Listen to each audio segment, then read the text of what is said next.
We need to talk about Lisa, Daniel's ex, because at the 90-Day Fiance tell-all, she revealed that she ended up having an ectopic pregnancy. She claims that one of the very first times that her and Daniel hooked up in Nigeria, she claims that he got her pregnant, and when she ended up having to go to the hospital because she suffered an ectopic pregnancy and she lost the baby, and I guess Daniel didn't want her telling anybody at all, but she told her daughter, and then she told everybody at the tell-all. But apparently a lot of people were having doubts. They weren't really buying it. People were like, didn't she have her tubes tied? And someone else said, look, ectopic pregnancy with no uterus. Let me start by saying I've done 25 plus years of gynecology, and they say that is nearly impossible. They've never seen someone having an ectopic pregnancy with no uterus, and they said the number of times that this has happened in history is so low, they're just not buying it. One person pointed out that there's only been 70 documented cases in medical history, and none of which included a female at such an advanced age as Lisa, and she's 100% full of shit.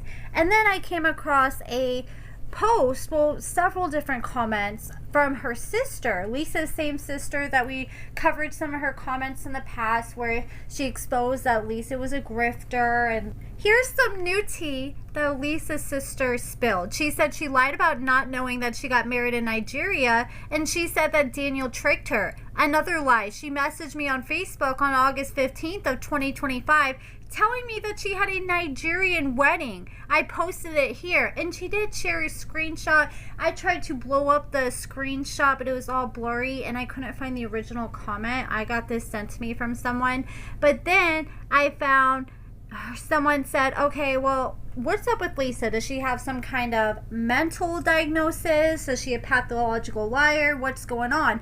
And the sister responded, and she said she goes back and forth saying that she has mental health issues. Then she'll say her therapist said that she's cured. Needless to say, she only contacts me via Facebook when she needs money. She came to me in October asking to borrow $2,000 or she and my niece would be evicted.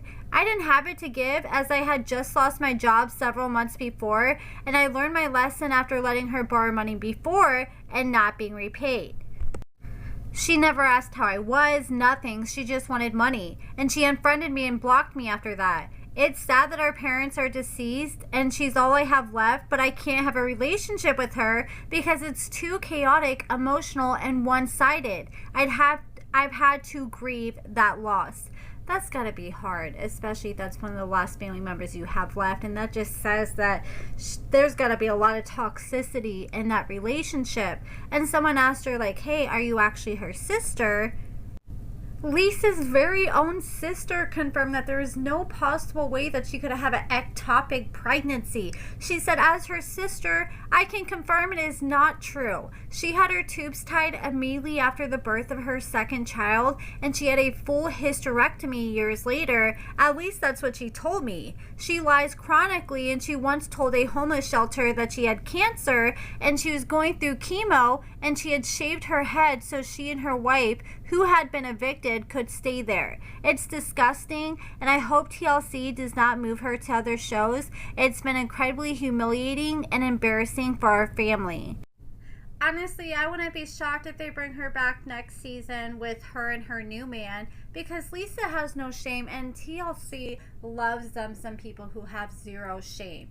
And then she said, I'm her sister, and I can confirm that she has a host of issues, and she uses people for what they can give her at that time. She falls in love in a week, she moves in with her newest love interest, and has left her daughter behind too many times to count. She scammed people out of money and lied to get money. She once shaved her head and told a homeless shelter that she had cancer and she was going through chemo so she and her wife could secure a spot there. She has done really terrible things and destroyed a lot of people in relationships, and the only time I hear from her is if she needs money.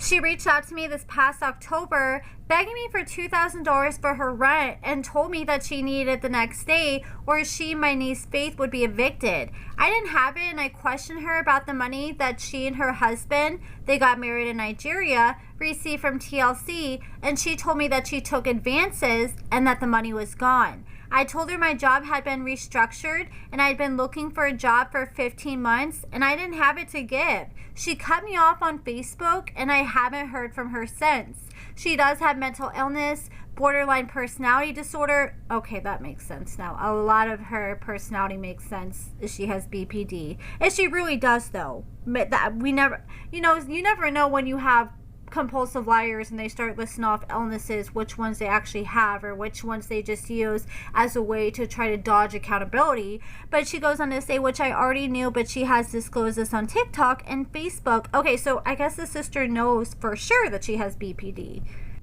She's lived in so many places, skipped rent, and left. She used to live in a tent in Kentucky with her sixth spouse, her last wife, and they eventually bought a shed with no water or electricity and created a GoFundMe to get money from people. And when they lived in this tent, they had like 9 dogs in total. That tent was full of animals. They had a full house. And this is her last wife pictured here. She's actually done a few interviews on TikTok talking about her marriage to Lisa. But that's pretty much it, guys. Let me know what you guys think. Do you guys think that Lisa really had an ectopic pregnancy? And do you guys think that her new relationship with this new man from Nigeria is going to last? I don't think it's going to last at all. I think another guy just saw that she is an easy lick, and that's why he probably reached out to her. And he was like, hey, I can get me a season off her. She was on the season 90 Day Fiance. I'm from Nigeria. This is the perfect setup. And was she wearing some kind of contacts in the last tell-all? Because her eyes were scaring me. I felt like they were staring through my soul with how bright they were. I think she had like one of those like special contacts that you can get on the internet. But what do you guys think? Do you guys think that she's going to last with this man? Do you guys think that 90 Day Fiance is going to end up bringing her back? And do you guys believe that she's telling the truth about this ectopic pregnancy? Honestly, I'm not really buying it. I kind of just feel like she's just pulling anything out of her ass because I think she's one of those people that just likes to have dramatic stories to kind of seem like a victim, or she kind of takes from other people's life stories and tries to make it her own.